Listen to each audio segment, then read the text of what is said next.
profissional. Boa tarde, caros telespectadores. Tom Álvaro, apresentador do Trilho Profissional. E nesta edição não é diferente, temos um convidado extremamente especial para esta edição, que vai aqui partilhar e contar sua história de vida, como também sua carreira profissional. Seja muito bem-vindo. Muito obrigado. Primeiro quero agradecer a oportunidade de estar aqui a partilhar a história. Meu nome é Antônio Lápis. Estou aqui para partilhar a minha história através do programa Trilho Profissional. Em poucas palavras, de forma resumida, gostaríamos que nos dissesse quem é o Sr. Lápis, olhando para a área de formação, aonde se formou e se é que está a trabalhar atualmente na sua área de formação. Sou formado em contabilidade pelo Instituto Técnico Profissional e Aduaneiro de Moçambique, que é o ITEPAN, todos conhecem. E atualmente não trabalho na minha área de formação porque peguei mais outras áreas que estão ligadas à minha área de formação e estou mesmo a fazer outras atividades. Não que eu deixei de fazer a contabilidade, mas pelo mercado, pelas tendências, fui me afastando um pouco da contabilidade e mexo mais algumas áreas, por isso passei de contabilista para o gestor de empresas, consultor empresarial, mas tudo partiu da contabilidade. Disse-nos aqui que é o contabilista formado em contabilidade. Para além da contabilidade, tem outras atividades que exerce ou que faz que estão ligadas à gestão empresarial, ao setor empresarial, se assim dizer. Mais ou menos poderíamos dizer quais dessas atividades que estão ligadas à gestão empresarial. Como nós todos sabemos, a contabilidade é um ramo muito vasto e no mercado atual, quando as empresas contratam para uma área, mas depois lá dentro encontras a diversidade. Eles vão te pedir para fazer uma coisa ramificada na contabilidade. Então, através dessas ramificações, fui aprendendo a mexer com outras áreas, como recursos humanos, como tramitação de processos, pessoais assim como empresariais, e através disso fui estando mais abalizado com outras áreas. Poderá partilhar aqui conosco aquilo que é a experiência vivida? O primeiro emprego meu foi de estafeta, num escritório de contabilidade. Estava lá e estava a fazer algumas atividades. Como sabemos todos, estafeta é aquele que não sabe nada da área de alguma formação, mas está ali para ser mandado a fazer alguma coisa. Então estava ali a tirar cópias, a produzir outros documentos e mais, mas por meio daquilo fui me apaixonando pela contabilidade, porque o escritório que eu trabalhava era tudo a ver com a contabilidade e obviamente como estafeta tudo que se fazia eu via, não é? Sou eu que fazia cópias, sou eu que levava o papel, então através daquilo fui me motivando a fazer a contabilidade, fui me apaixonando pela contabilidade e passei para centro de formação e me tornei um contabilista. Não foi algo decidido ou porque acordei e pensei em fazer contabilidade ou vi alguém, não, foi mesmo pela paixão, através da frequência da coisa. Então eu já mexia a contabilidade antes de me formar em contabilidade, por isso mesmo na escola, na comunidade de contabilidade, eu já vinha mexendo com aquilo. Quero acreditar aqui que esta facilidade de lidar com áreas de contabilidade muito antes de entrar para o Instituto de Formação foi uma das coisas que facilitou o curso formativo na área de contabilidade. Eu considero como experiência antes da educação, não é? E eu sou uma das pessoas que hoje em dia acredita que a experiência vale mais que a educação. Por quê? Porque eu já fui experiente antes de ser educado. Então, passar para o centro de formação era mais um processo, né? Era mais para o sistema, não era mais porque eu queria aprender a contabilidade, era mais eu queria cumprir o socialismo, né? A sociedade que era alguém formada em mais. Não era mais porque eu queria aprender a contabilidade, mas é sempre bom, porque ela já tive alguns conceitos que eu não sabia, mas a prática eu já tinha, então ajudou muito. Estamos na formação que, de certa forma, acabou transformando aquelas que eram ideias ou trabalhos empíricos em trabalhos científicos. Exatamente. Assim dizer. Exatamente. Mais ou menos isso. Muito bem. E durante estas experiências vividas, tanto no estágio como estafeta, porque vinha lá as atividades de contabilidade, e depois de ingressar para o Instituto de Formação, quais foram os principais desafios que encarou durante estes dois diferentes ramos vividos por si? Primeiro foi complicado, Foi complicado porque tinha que gerir o tempo. Tempo de trabalhar e tempo de estudar. E depois temos uma responsabilidade pessoal, não é? Então, primeiro tinha que me dividir para conseguir gerir isso. A primeira dificuldade, o primeiro desafio era a gestão de tempo. Porque tinha que trabalhar, depois tinha que correr para a escola. Mas como eu disse, era paixão, não era alguém que me mandava para fazer. Tinha motivos suficientes para conseguir dividir o tempo. Ir para o escritório, trabalhar e depois correr para a escola. E outras dificuldades que tive foram mesmo, como eu estava aqui a dizer, existe saber fazer, existe o lado científico que estava aqui a se referir só. Então, tive dificuldades porque antes eu não sabia levar um livro, começar a folhear códigos, não é? Trabalhamos com contexto, temos legislação fiscal e mais outros livros. Então, essa foi uma das dificuldades que eu tive, pegar um livro quando chegasse em casa, começar a folhear para conciliar os códigos com a realidade. Isso também foi uma das dificuldades. Mas com o passar do tempo, como era paixão, fui ali conciliando, porque o diário já me obrigava, porque eu já estava a me tornar um contabilista e não um estafeta de simplesmente copiar. Estava obrigado a saber a coisa para me profissionalizar. Então, uma das barreiras foram essas, gestão de tempo e conciliação dos livros e a realidade. Gostaria de saber um pouco mais acerca dos momentos marcantes, visto que começou muito atrás da parte do estafeta, no escritório da contabilidade, saiu de estafeta, decidiu abraçar a área, teve que passar por uma formação essa que lhe levou ainda a procurar mais conhecimentos. Então, de certa forma, existe aí um momento marcante. Na verdade, são muitos momentos, não é? Porque para chegar até onde chegamos, atravessamos muitas pontes, não é? Não somos como pessoas que nasceram num berço de ouro, como se diz, não é? Passamos de um passo para outro. Tudo que eu tenho que dizer aqui é de que a persistência ajudou e lembrar do passado também ajudou muito, porque geralmente por causa das dificuldades do passado ajudaram a atravessar esses obstáculos todos. Antes mesmo de chegar a esta cidade, eu sou do distrito, do distrito de Ilbau, em que eu não fiz o ensino secundário geral até a 12ª, eu estudei até a 10ª classe, não é? Depois daquilo não havia mais condições para continuar com os estudos. Então o que é que a pessoa deveria fazer? Sair do distrito para trás dos sonhos, não é? Os sonhos que quase não existiam, que era simplesmente seguir um navio para um lado que você não sabe onde é que ia.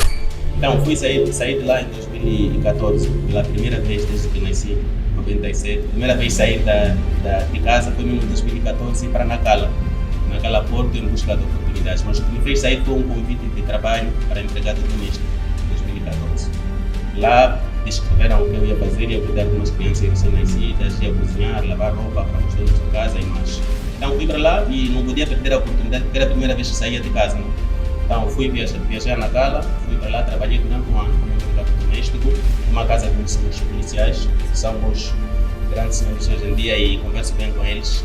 Passei uma experiência muito complicada como empregado doméstico, mas para quem estava a seguir um processo foi tudo bem, porque de onde vinha eu vivia numa cidade, não vivia numa casa com luz e essas coisas todas. Para mim considerava como um passo mais grande. Muito bem então, dado sim, muito e bem dado. acertado. Né? Acertado, exatamente. Estava tudo bem porque eu não olhava mais para o topo, como onde eu queria chegar. Olhava para aquilo que eu vivia como suficiente.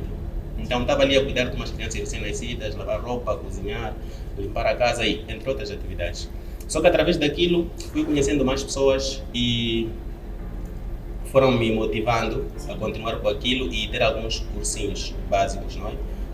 Como o curso de recepção, fiz na Cala um curso de recepção para hotelaria e turismo e tudo aquilo era mesmo mais ou menos para aumentar o currículo e ver se alguma coisa mudava, mas não tinha na cabeça de que a intenção é deixar de ser empregado, porque eu já estava acomodado. Sim. Mas é como se diz, quando faz alguma coisa de forma honesta, obviamente que a vida automaticamente vai te levar exatamente uma oportunidade sem você saber. E através daquilo conheci alguns amigos em Nacala que mostraram um caminho para um trabalho de uma serigrafia. Pronto, então fui para a serigrafia, despedi a casa onde eu vivia, disse que tinha que trabalhar para um outro patronato e lá fui eu. Saí de empregado durante um ano, 2014 todo, para 2015. Quase em dezembro fui contratado na serigrafia. Mas não durou muito o trabalho da serigrafia porque era apertado. As pessoas com quem eu vivia, eu fui para lá como empregado, não é? Então não iam conseguir me suportar como um trabalhador de outro sítio e que não está a trabalhar para eles. Então aí já estava a ficar muito sufocado, acabei saindo de Nacala, deixando a oportunidade do trabalho para voltar para casa. A intenção era voltar para casa, não poder voltar. Só que depois tive uma parada que eu tenho um filho, quer dizer, tenho filhos, mas o meu filho mais velho estava aqui na cidade. Uma das coisas que me motivou a sair da terra era muito por causa da criança.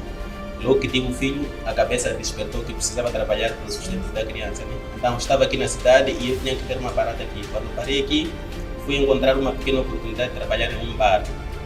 Para quem é da cidade de Nampula conhece um campo chamado, aqui na Cavalaria, tem um campo ali, centrípico, chamado centrípico. Tinha um tempo que tinha Mapuco ali em 2015 para 2016, fui ali, encontrei alguém e encaixou-me ali como um vendedor de barraca dele e tinha ali um salário de 800 meticais, isso em 2015, e mensal, não? Fui trabalhando com ele e aquele dinheiro ajudava-me com o transporte e ajudar a casa onde eu vivia, porque meu filho estava lá, era a casa de meus sogros. Sogros, como quem diz, né? Família do meu filho, eu estava hospedado lá. E pronto, fui ganhando aquele dinheiro durante 2, 3 meses. Depois dali, só vou tentar resumir. Desculpa lhe contar, acho que Não muito melhor. Peço para segurar aí, vamos dar aqui uma pequena pausa e voltamos já já.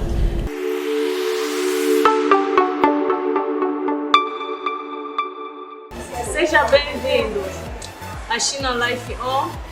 Tem todos os produtos que você precisa na sua casa. Temos TV disponíveis, temos mesa do escritório disponíveis, temos motorizadas de alta qualidade, temos rack que tu precisas que vai deixar na tua casa brilhante, temos guarda-fato, temos muito mais. Estamos localizados no bairro Central, na rua de Tete, ao pé da Escola Clave do Sol, cidade de Nampula. Seja bem-vindo. No mercado há mais de 5 anos, o Grupo BNBC é um centro integrado de negócios que presta serviços de contabilidade, auditoria e fiscalidade, recrutamento e seleção, despachos aduaneiros. Contamos ainda com o Laboratório de Gestão para responder aos desafios enfrentados pelas startups e novos empreendedores.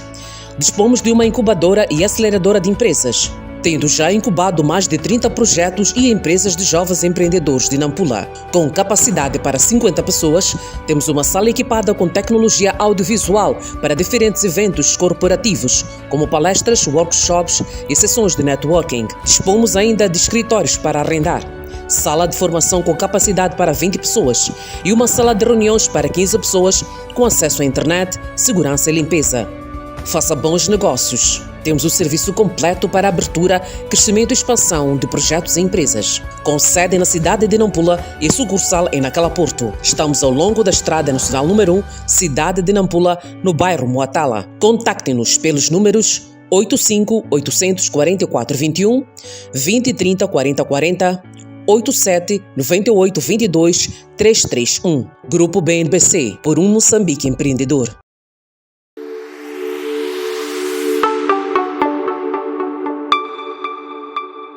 Estamos de volta para o nosso programa, que é o Trilho Profissionais. Senhor Labs, Antônio Labs, posso assim chamar? Sim, tá? tudo bem, está tudo bem. Muito bem. Então, depois de ter passado por todos os momentos marcantes na sua vida, como também relacionado à sua vida profissional, penso que não só tiveram momentos marcantes, positivos, como também negativos que lhe deram força para continuar, né? Foram a base do que o senhor Antônio é hoje. Falou-nos mais sobre a parte de técnico de contas e como consultor, como é que envolve-se neste meio?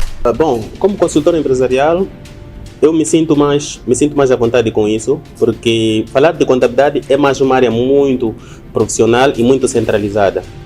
E falar de um consultor é algo versátil, é algo que podes fazer de uma forma muito diversificada. Então, como consultor, o meu diário é aquele, né? Procurar pessoas que precisam de uma ajuda a nível de atividades empresariais, através de contactos, através do perfil profissional. Vou ali, procuro alguém que tem alguma empresa e tem dificuldades, vou ali ajudando com os problemas, vou ali conhecendo quem tem alguma dificuldade. E assim vivo o meu diário de consultor empresarial. E tem muita gente no nosso meio que tem negócios, tem empresas, mas não estão abalizadas a certas atividades. São simplesmente empresários, mas não conhecem os trâmites de como uma empresa deve funcionar, se tiver alguma dificuldade, como pode ultrapassar e mais. Então vivo mais nisso. E vivo mais nisso do que a contabilidade porque me identifico mais com isso.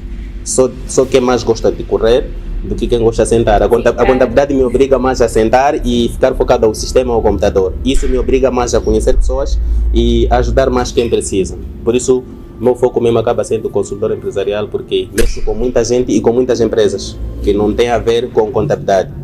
Mas se encontro uma empresa que está com alguma dificuldade de contas, obviamente que eu vou mexer, porque eu sou formado naquela área.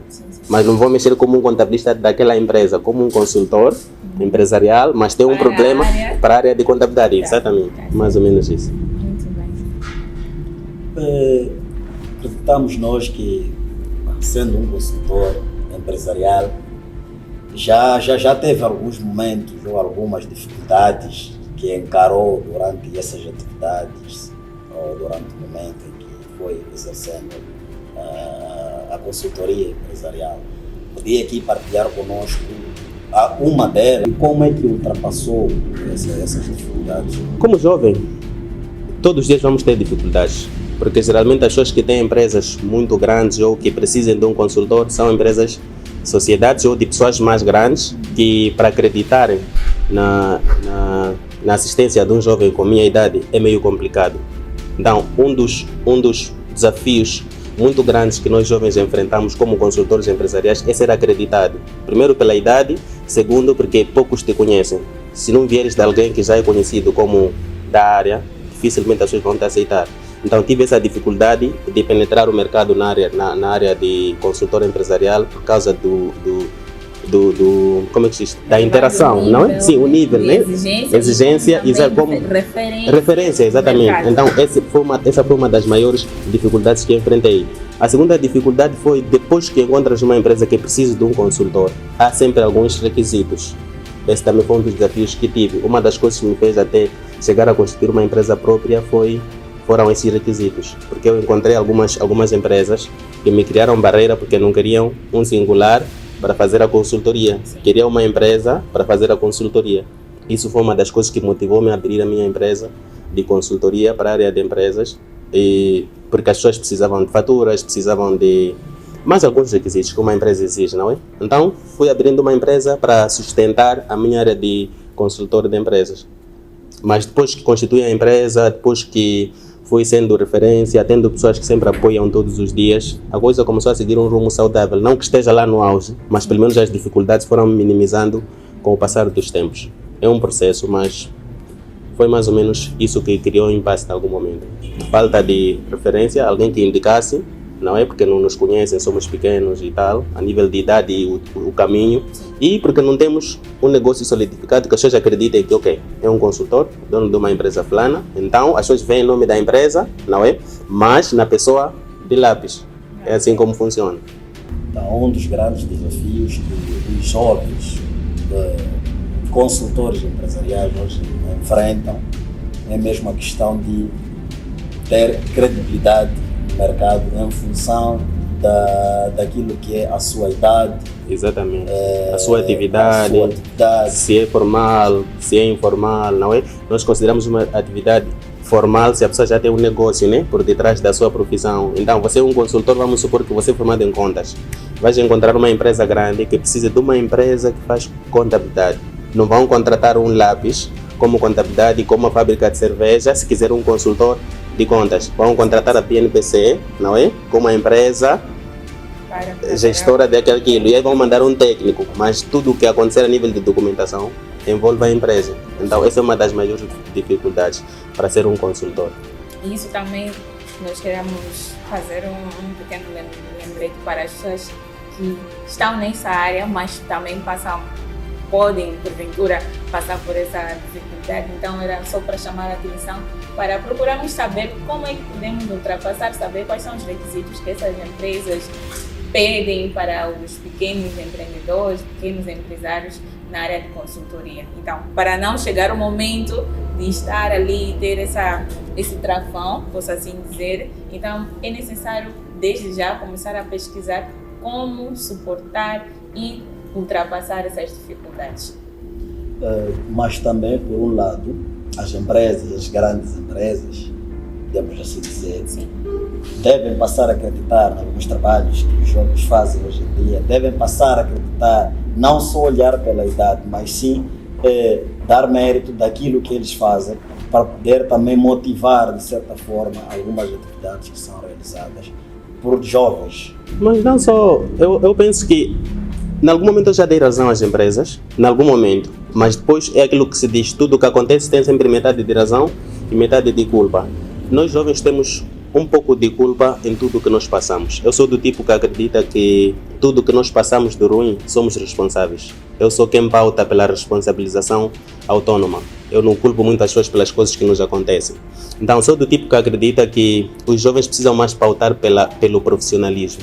As pessoas vão nos centros de formação, nas instituições de ensino, em busca simplesmente da qualificação.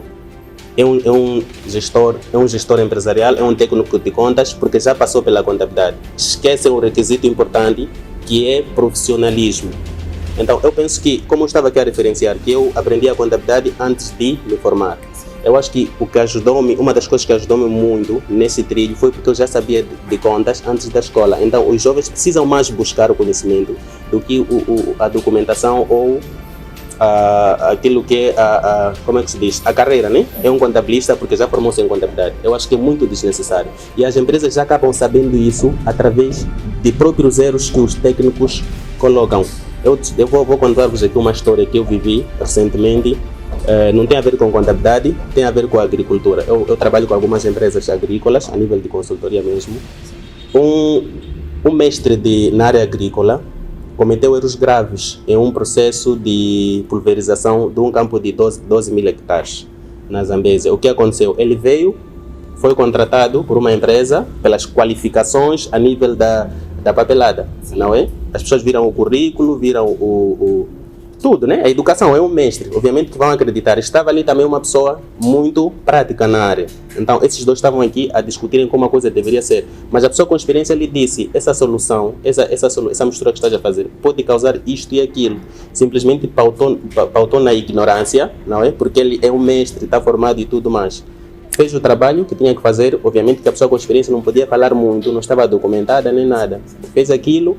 Uma semana depois surgiu o que o experiente disse, queimou 12 mil hectares de uma produção por conta de ignorância. É um mestre. Vocês devem imaginar como é que as empresas agrícolas grandes, a partir daquele momento, vão olhar para as pessoas que formaram-se em certas áreas, obviamente com ódio. O que é que vão dizer? As pessoas com prática são mais procuradas no mercado do que as pessoas formadas. Só que tem mais um outro problema. As empresas querem contratar as pessoas que têm documentação. As pessoas com documentação não têm qualidade da prática, então a coisa diverge através deste momento. Então o conselho que eu tenho que aqui deixar para as pessoas e os demais é mesmo quando estamos em instituições de ensino, precisamos buscar o conhecimento. E acredito que na educação ou nas instituições de ensino, não vamos ter toda a bagagem. Então temos que conciliar o básico que buscamos na escola e o diário. O diário é encontrar um tom, é mais profissional, não é? Sabe? E sempre pautar pela prática. Então as pessoas relaxam muito, estudam demais, em outras palavras. Leem muito e esquecem que no mercado não vão levar os manuais, não vão levar caderno. O mercado não exige sua mão, exatamente. Você não vai levar caderno que você consegue cabular na turma para passar. Para um trabalho como este, não. Vão precisar de sua cabeça aqui. Então, estude, mas também procure praticar aquilo que você estuda. Esse é o maior problema, por isso que há dificuldades. Então, um lado, as empresas têm razão. Ok. Sim, é mais ou menos isso. Então, os jovens precisam mais pautar pelo profissionalismo, pelo saber fazer. É mais ou menos isso. As escolas não existem para tornarem as pessoas super profissionais, existem para dar noção sobre o que a pessoa vai fazer depois. É só uma ponte de ligação, é uma ponte, entre exatamente, a vida profissional. A vida... Exato. É mais ou menos isso. É muito importante as instituições primeiro testarem as pessoas antes de contratar. Mas também isso não lhes faz com que deixem de contratar, porque as pessoas que estudam não são profissionais. Mas é sempre bom passar por um teste, é sempre assim. E se não é qualificado, não pode passar. Senão faz estragos, obviamente. Então, eu, sem querer aqui, porque eu vou tentar buscar mais aquilo que é a área de formação do Sr. Lápis, pedindo aqui que deixar um conselho para os jovens, não só jovens, o público em geral, que hoje estão sem foco, não sabem para onde trilhar para poder ter uma formação e ganhar uma certa profissão acerca do saber fazer. Então, Solares, partilha aqui conosco, deixa ficar aquilo que são alguns conselhos. Dizer que para todos os jovens, não só jovens, saber não ocupa lugar e saber é algo que vamos fazer até o fim da vida, não é? Mas precisamos entender que estudar é sempre importante, mas também praticar é sempre importante. O que precisamos saber é de que tanto praticar como estudar tem seus momentos mais difíceis. E ao estudar vamos encontrar mais momentos difíceis do que ao praticar, porque temos lá, como eu estava a me referenciar aqui, a conciliação das leis, dos livros e a realidade.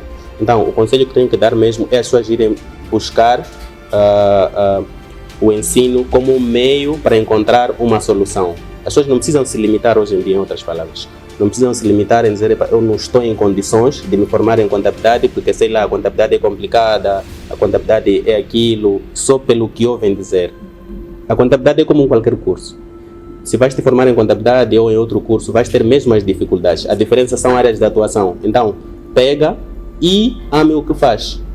Porque não faz sentido formar-se em contabilidade se não há de amar a contabilidade. Por isso é muito perigoso fazer um curso pela orientação. Vou fazer a contabilidade porque meu pai é contabilista ou porque meu pai disse para fazer a contabilidade. Isso nunca vai funcionar. Então vamos fazer os cursos em detrimento daquilo que nós vivenciamos, aquilo que nós gostamos de fazer. E ter certeza que vou sentar numa aula das 8 às 12 horas sem desviar o foco.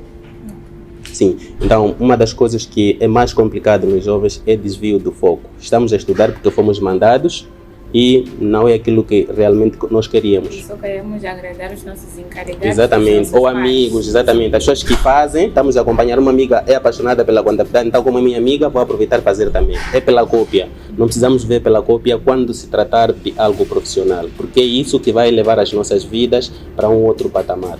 Não existe uma outra via de chegar a um patamar diferente do atual, se não for pautando pela profissão daquilo que nós... ou o profissionalismo daquilo que nós fazemos. Então, senhora Antônio Lopes, podia aqui deixar ficar as suas algumas considerações? Bom, eu acho que o final de tudo é sempre agradecer, não é?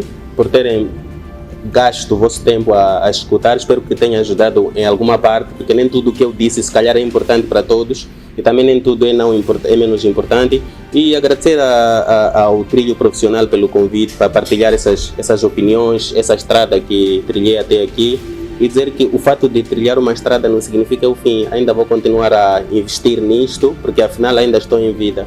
E parabéns ao programa. Vamos aparecer mais sempre que necessário. Estão de parabéns os apresentadores também e a casa toda. Obrigado. E desta forma aqui encerramos já a nossa terceira edição do Trilho Profissional.